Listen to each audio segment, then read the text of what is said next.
Hello, everyone.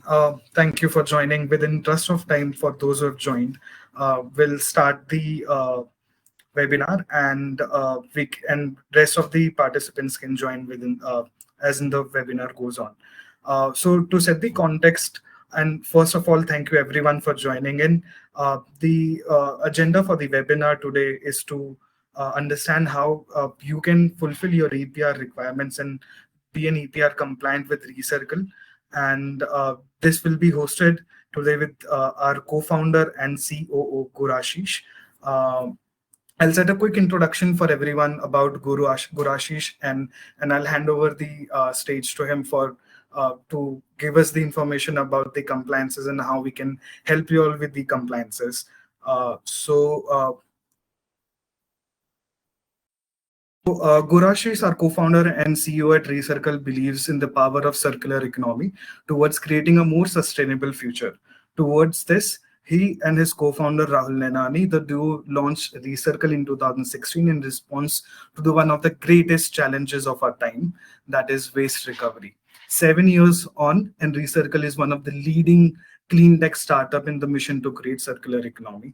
He is energetic engine behind the brand strategic directions of sales, business development, and human resource. With almost a decade of experience, he drives operation to fulfill extended producer responsibility obligations for companies such as HUL, Dabur, Marico, UNDP India, Tata, Starbucks, a tireless ambassador of his own rights. He also liaison with the government on policy changes and changes affecting all the stakeholders, that is consumer, brands, collection partners, and processors. A true homegrown social entrepreneur, his work has received several awards and featured on prominent publications such as Hindustan Times, Telegraph. He has also shared ReCircle story in conferences such as TEDx, Clinton Global Initiative, New York. Without further ado, Gurashish, I hand over this stage to you for our participants and how we can help them with their EPR compliances. Thank you, everybody, and thank you, Ayush, for the introduction. Firstly, I welcome everybody for the fifth edition of the webinars conducted by ReCircle. First, I would like to thank everybody for removing time of your busy days and schedules to be able to join us for this. The idea for the webinar is essentially started as a knowledge sharing platform and a place where we can share knowledge for circularity, EPR, and industry related issues. We have been working in this space from the last 7+ years and have been continuously liaising with the government to be able to solve issues. Things that we take up here are important dates, how to go about with the entire EPR vertical, as well as any issues that come up or questions that come up to be able to resolve them. And finally, be able to take industry feedback in terms of any policy related issues or changes that are required.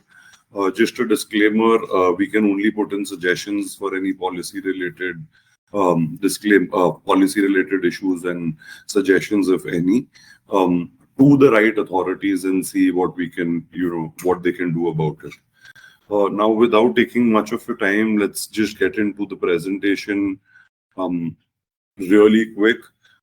In terms of how we've designed the presentation today is primarily on what are the, what is the EPR policy, what are some of the important dates. One of the important points that we wanted to pick up this time was environmental compensation, given that environmental compensation is being levied on a lot of, processors or brand owners, as well as show cause notices have been issued in places like Gujarat and Punjab currently on a big scale and are expected to be released again in the other places. So I will just share my screen now for the presentation and we'll get right into it. If you can just help me out, Ayush, I hope the presentation is on full screen. Yes, it is. It's on full screen. Perfect. So yes, again, my name is Gurashish Sahni. I'm the co-founder and COO at ReCircle. The entire the gist of the webinar we're holding today is to become EPR compliant with ReCircle. Just to give you a little bit of a background about what we do at ReCircle. So at ReCircle, we enable businesses to take action to stop plastic pollution and meet their sustainability development goals. Businesses can join either one of our programs, that's either to offset their plastic footprint by purchase of EPR credits, or introduce ethically recycled plastic in their supply chain, which is again something that is going to come in from 24, 25 onwards, and we will be hosting separate webinars for the same. Just in terms of the impact that we've been able to create here at ReCircle, so we've been working for 7+ years. We've been able to divert over 100,000 metric tons of waste in over 270+ cities, villages, and towns across India. All of this was possible only through our 400+ collection partners, a robust circular economy network that we have been able to create, from whom the material flows to 45+ processing partners, while helping directly or indirectly livelihoods of over 3,100+ waste collectors across India. In terms of the impact that we create, what we believe is that extended producer responsibility is not just a responsibility in terms of a regulation, but it is also important for the entire industry as a whole, where we start right from the waste collectors, thereby providing economic benefits, jobs, and fair wages. So one of the very important things that we adhere to is that any of the EPR money that is spent, a 1/3 of it needs to go for, at least a 1/3 needs to go for economic development of jobs and fair wages to waste pickers. Secondly, the impact is environmental, which is diverting waste away from landfills and oceans. Third, socially, I think this policy is very important to uplift the livelihoods of waste collectors, the backbone really of the waste management industry. So we help formalize the entire ecosystem by building the infrastructure and capacity of waste collectors as well as waste management sites. And finally, innovation. So how can we initiate a circular economy movement with valued engineering, as well as making it as efficient as possible? Now, getting into EPR, if we could just get into a little bit of timelines as to what is EPR and why did it come into play. So EPR is a policy under which PBOs take responsibility of collection, channelization, and disposal of products in an environmentally safe manner.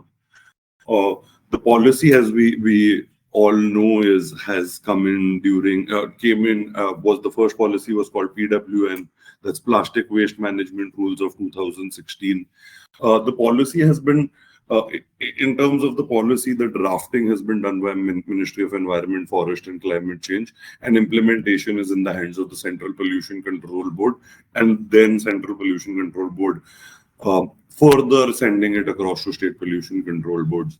So in 2016 is when the official policy was published and EPR policy mandate came in.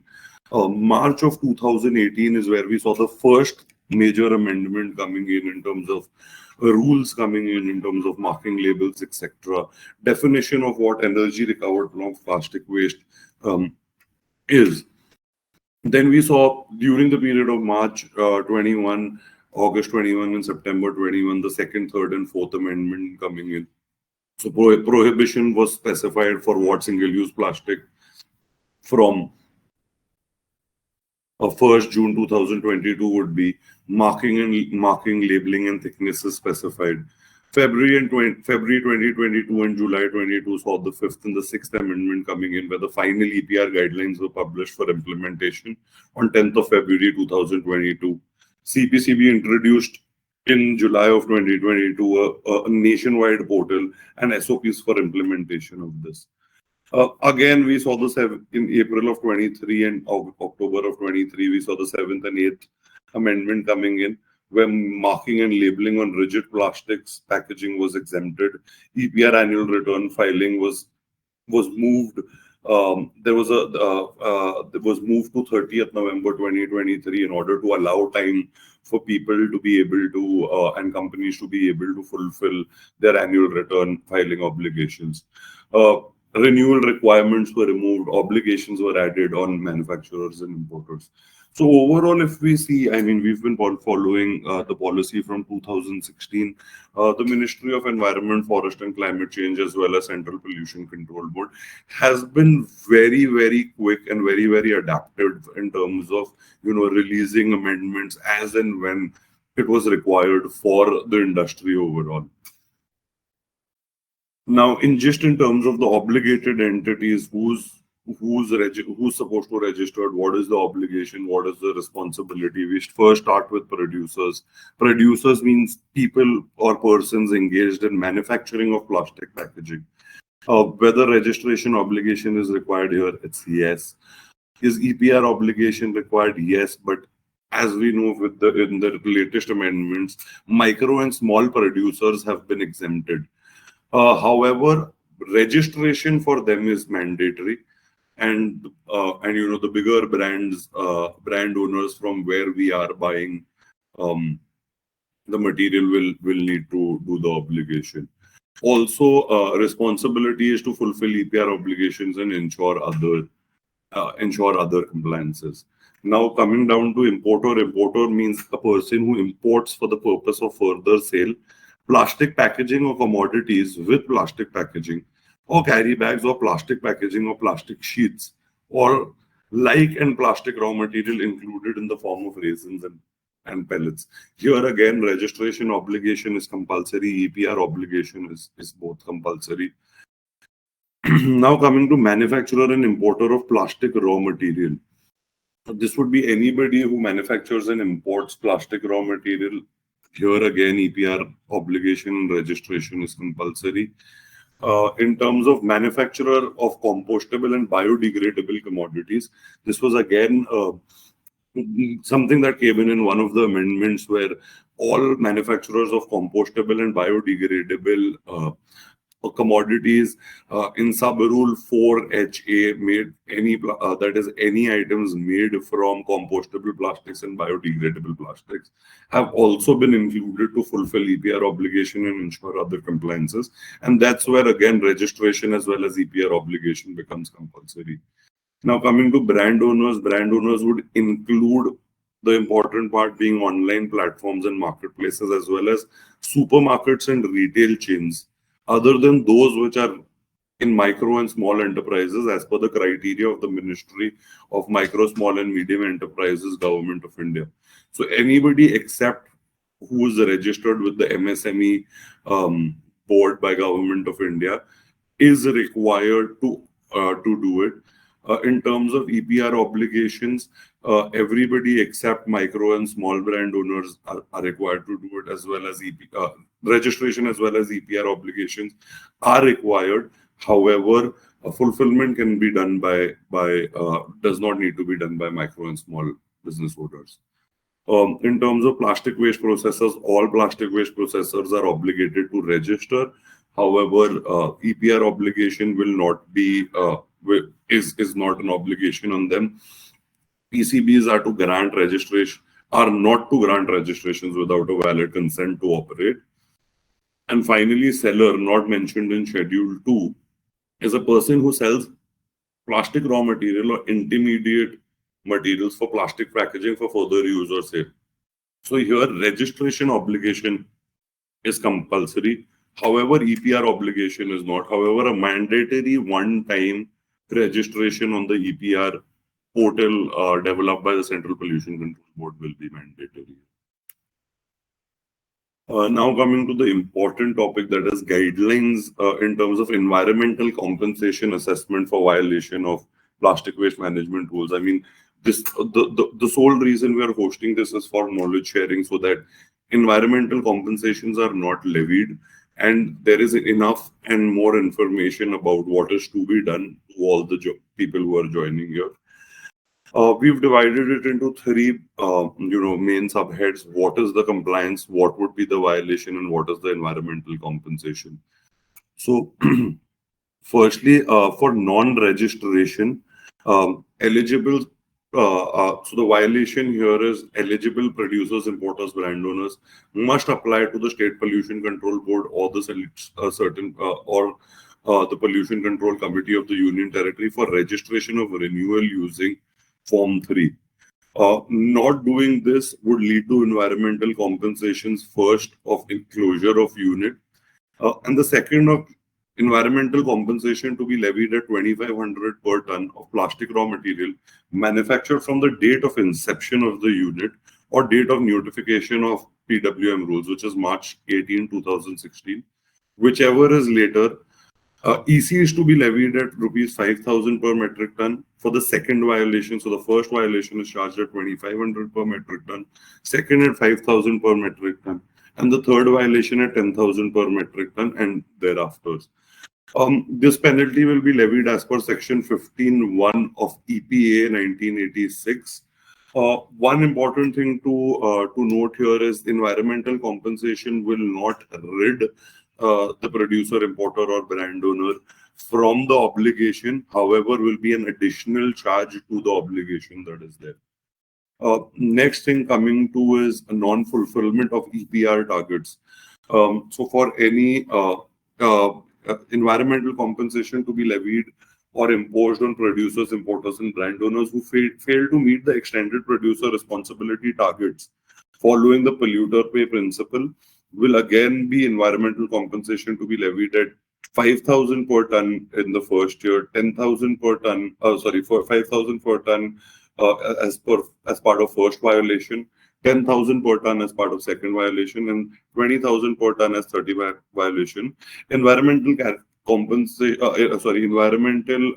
ECs will be carried forward up to 3 years as per the EPR guidelines. Here again, it does not rid the producer, importer, or brand owner from the obligation. However, it is an additional charge to be levied. Finally, coming to non-compliance and no compliance and annual return filing, producers, importers, and brand owners must file annual returns on plastic waste, packaging waste collection, processing for EPR.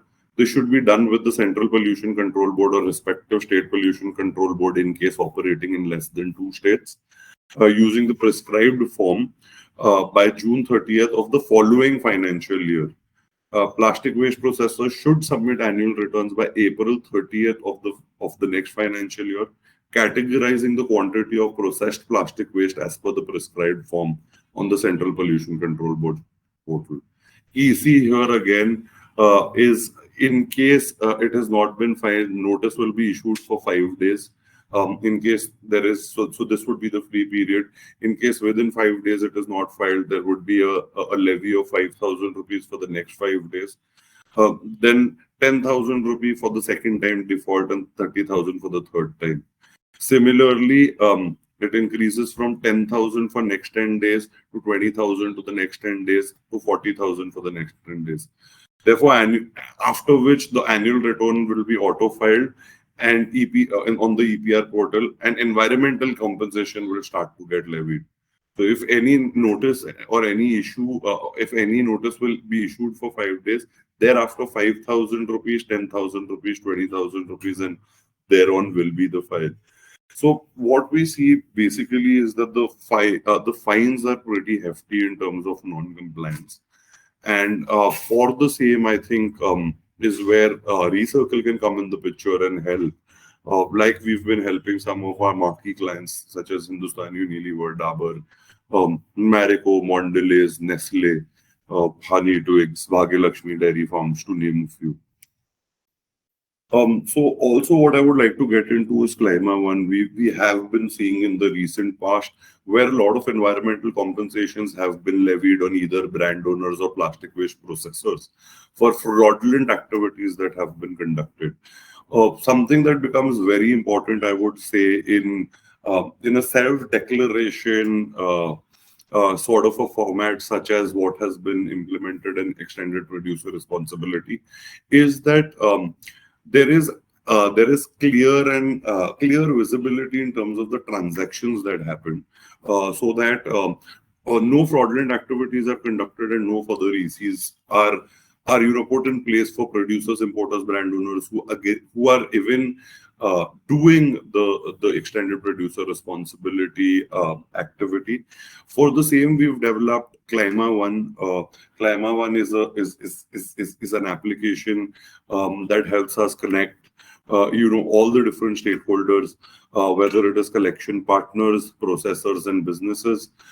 Essentially, any orders placed with the ReCircle are placed to the collection partners that work with us, who have a traceability mobile application on their phone, who put in important details such as material quality, geotag pictures of where the material is being collected from, how much material is collected, as well as important, very, very important data in terms of the vehicles. So some of the big fraudulent activities that we've seen in the past have been that,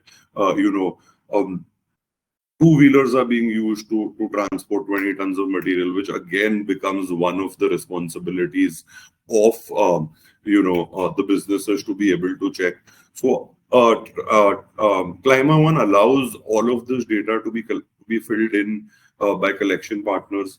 The application has been checked by gets checked by eParivahan and other geotagging locations to ensure that what is being said is being fed. This material then moves to processors, who then acknowledge the receipt of this material using the same numbers, and hence completes the entire cycle of the material being moved from collection partners to processors to be recycled. At the end of the completion of the recycling process, a certificate is issued to the businesses, wherein the entire ecosystem then gets complete. This data will be kept as a backup for any sort of issues faced by any fraudulent issues or any notices that come in from CPCB, SPCB, or MOEFCC. However, all the credits that for the material that is moved will be transferred on the Central Pollution Control Board portal as required by CPCB. Some of the other things that we help do is EPR registrations for brand owners, producers, importers, brand owners, so that it is done in a proper manner. There is quite a lot of data that is required. Hence, any support needed in terms of EPR registration can be handled by us. The transaction details will come in on the Clima One portal. Credits will be transferred on the CPCB portal. And finally, we help producers, importers, and brand owners do their annual return filing. In terms of EPR compliance services, we do a preliminary assessment, EPR registration, and prepare the action plan as per requirements of CPCB and SPCBs. In step number 2, we move the material on your behalf. So EPR fulfillment and disposal of plastic waste is done only and only to authorized plastic waste processors who are registered under plastic waste processors in the Central Pollution Control Board and the portal, resulting in EPR credits to be transferred via the portal, and then filing of annual returns and regulatory updates, and then getting into renewal of the EPR registrations and next financial year target evaluations, to which we again start the entire activity again for the next year. Now, in terms of annual return filing, it is quite a long and gruesome filing that is required. For 23-24, what we're looking at is uploading of transaction details. That's uploading procurement details of plastic packaging from unregistered producers, as well as sales transactions from registered producers. With this, we get the availability, we check the availability of the EPR plastic credits on the portal, and you receive the EPR credits on the CPCB centralized portal for fulfillment done in 23-24. What we are also seeing is volume of plastics introduced to be checked, that is receiving EPR credits on the portal for fulfillment in 23-24, as well as post-consumer volumes based on sales figures of 23-24 to come into the annual return filing. And also, what most importantly is to show the volumes for pre-consumer, that is based on the facility waste or the waste that comes in during the time of manufacturing the products. In terms of additional services, we provide zero waste events for offices, business parks. Uh, we were fortunate enough to do the ICC World Cup for Ahmedabad Stadium. Circularity solutions for plastic packaging requirements in terms of PET or all plastic grades, pre-consumer plastic or industry waste pickups, so that it moves to authorized PWPs and can be put into your annual filings as well as EPR compliances, and defacing of expired products and brand merchandise for top brands across India. Just a little bit of the recognition we've received and the awards. We've also been very fortunate to be funded by marquee funders such as Flipkart, Acumen, 3i, which helps us, move forward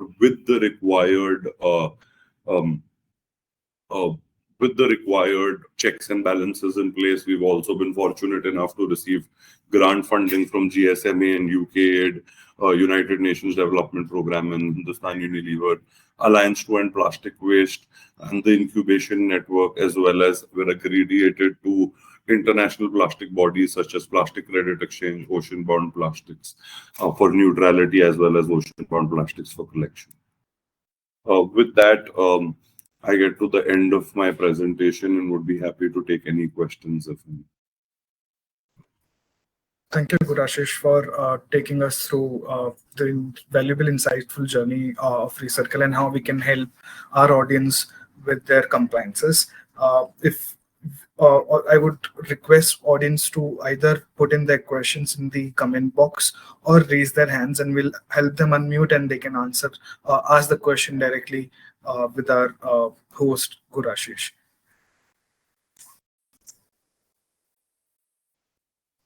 We have first question in our comment box. How can we connect to waste picking from plants? Okay. From what I understand from this question is that how can the audience connect in case pre-consumer plastic waste is required to be picked up from plants? Please correct me if I'm right, Shrikant. Yes. You can just drop in an email to us or visit us on our contact us page. What we can also do is, if you can drop in your email address here, we can get somebody from the team to reach out to you and arrange for a pickup, arrange for a inspection first, and then pickups after checking the material and how it is to be disposed. Right. We have another question from Ekta Agarwal. Seller will be registered in which category on CPCB portal? These sellers, is this an intermediary seller or is somebody that is a brand owner will be an important question to check. A brand owner will be registered under the brand owner category. And Ayush, if you're saying something. Ekta, we'll unmute you, and if you can just throw a light on your question, maybe we can answer it in more elaborate way. You're not audible. Hello. Yeah. Am I audible to you? Yes. Sir, I want to know that the sellers which are engaged in the business of purchase and sale only to the industrialist, they procure material from an industrialist and supply to a brand owner. Those intermediary sellers will be registered under which category? Ekta, this will be registered as importer because you're procuring your material from a manufacturer and selling it to brand owner. So you'll have to get a registration done in importer registration. We can, if you want, I can get in touch with you post webinar. We can have a detailed conversation after this. Let me just take this up. In case the material is being imported from another country, then it will come under importer.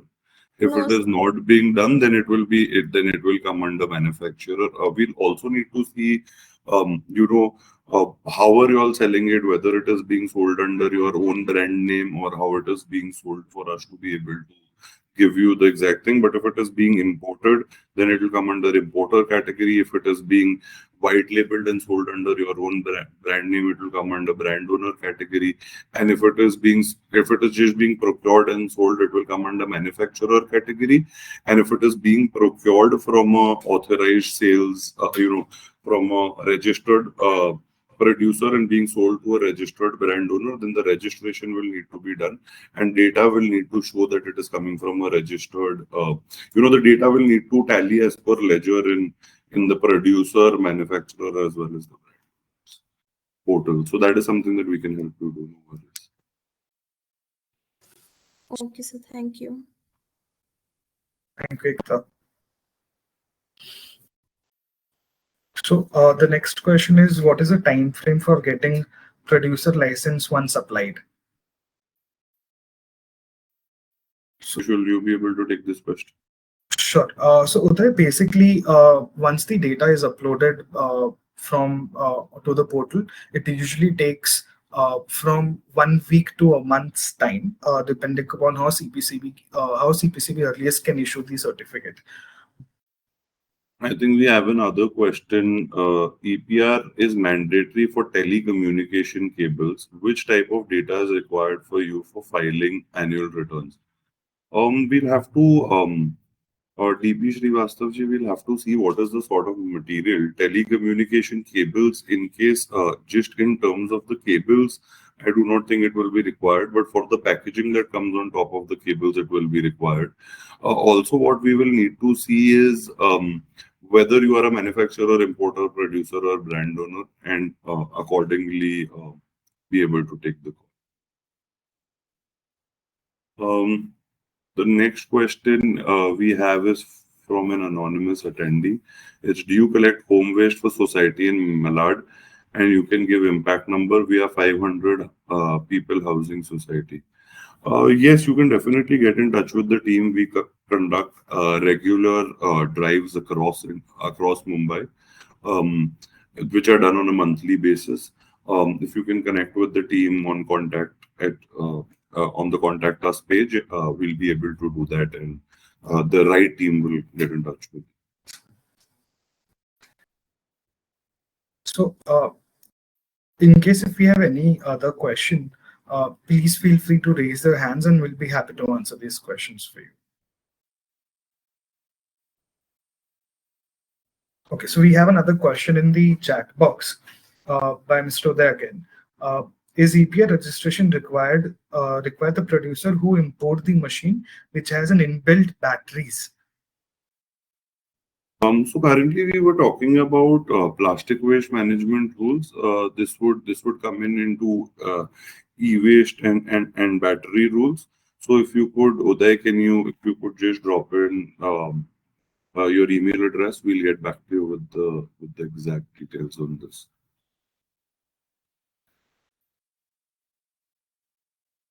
Can you give collection numbers at month end, and can you pay us for plastic and paper waste?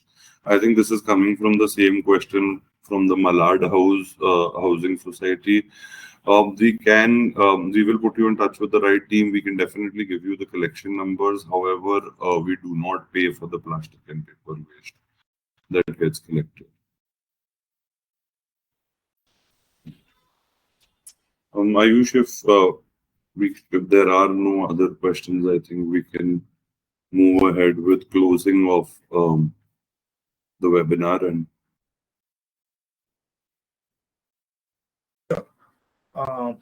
we applied for EPR, but no answer received from CPCB Delhi. So we'll have to see where is it stuck. If again you could drop in an email or could just drop in your details, we can definitely see what is the issue and get it done. Do we need to upload invoices monthly on portal once registered? Yes, we do need to upload invoices on actually real-time basis once the portal is registered. We applied in October 23. Harishji will have to see what is, the issue and where is it stuck in the process. I think, Mr. Kaji, if you can just drop in your comment on the comment box, we can answer question. In the meanwhile, we'll have Mr. Srinath unmuted and he can answer, put in his question.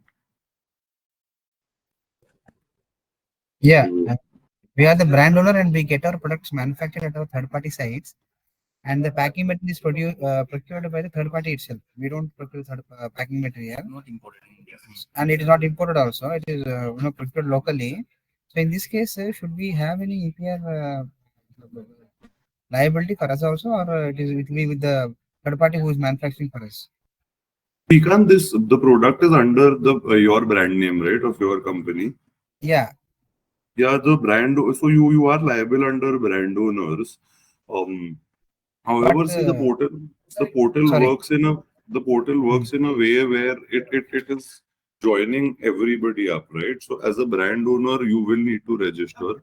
However, if your producer or manufacturer is fulfilling the EPR liability, then it will show on the portal and you will not need to do it. However, registration as per brand owner is mandatory. Okay, since because we are just checking that the invoices and all are uploaded in the third party's name, it is not in our name. So I think then we should be excluded.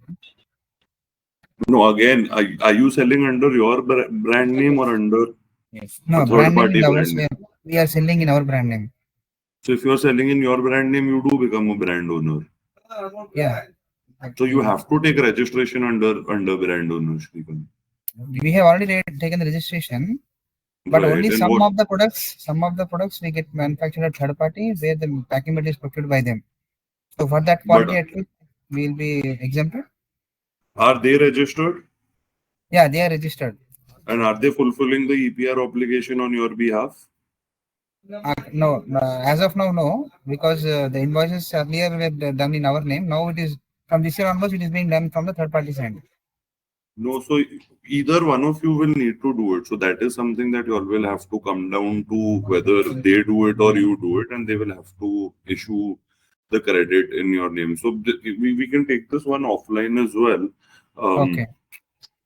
Because I mean, first and foremost, your brand owner registration is required, which you've already done, and then depending on what is the credit that is showing on the portal, we will have to get that covered. So whatever credit is required on the portal, we will be fulfilling. Apart from that, whatever packaging material third party directly procure from packing material suppliers, we don't have a visibility. Right. So you'll have to put it as per your purchase data, and even third parties, they are not registered. In those cases, whether the packing supplier who supplies packing material to third party manufacturers, usually they take a little extra charge, 2 rupees or 3 rupees per kg to fulfill their requirement. Is it at the packaging level, packaging manufacturer level only it is done, or it is passed to the third party manufacturers also? I am not sure how it's done actually. See, essentially, this is a little bit of a complex supply chain. We will just have to look into the supply chain as to who the manufacturer is, whether that person is registered, unregistered, is a brand owner, what is their registration, firstly, how they've registered themselves. And on those basis, we will have to take a call on this. Even if you see this third party manufacturer, very small scale manufacturer, they may be only manufacturing to us, they are neither they know or they take registration. And if it is go back to the packaging supplier, he will take a bonus with whatever additional cost he fulfill the requirement also. Is just okay. Yeah, but then see, ultimately, if it is a small unregistered manufacturer, the liability as a brand owner will come on you first. So we will have to, that's one of the main things that we will have to do. But even if you want to do also, it is not reflecting on the portal. Whatever we directly buy for our own consumption at our own units, it shows. For the third party, it never shows. Sir, can we let's just take it up, offline, yeah, because I mean we will have to look into this is a it's a particular matter which we will look at. Thank you. Oh, okay. Registration granted, but still physical verification is pending since 1 year. I assume that this is somebody who is a plastic waste processor. Sir, do get in touch. We can write to the State Pollution Control Board and get it done. Hi, I'm Kotresh from Bangalore. If one of our suppliers doesn't have any option of online portal, what will be the case to handle such suppliers to maintain EPR system? You'll have to put them under unregistered manufacturers or producers and take it. So again, you will have to show that the person is unregistered. Right. Any other questions?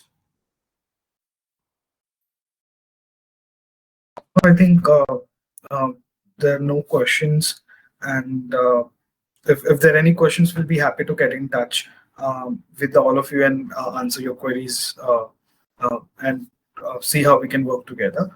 And I would also like to thank Gurashish and everyone who joined today from their busy schedule and understood the entire structure. Thank you so much for joining us. You can reach out to us through our website and through our contact page. You can also reach out to me directly through my email ID. That would be ayush.gupta@recircle.in. And yeah, we can have this conversation in detail. So yeah, thank you so much for joining. Thank you.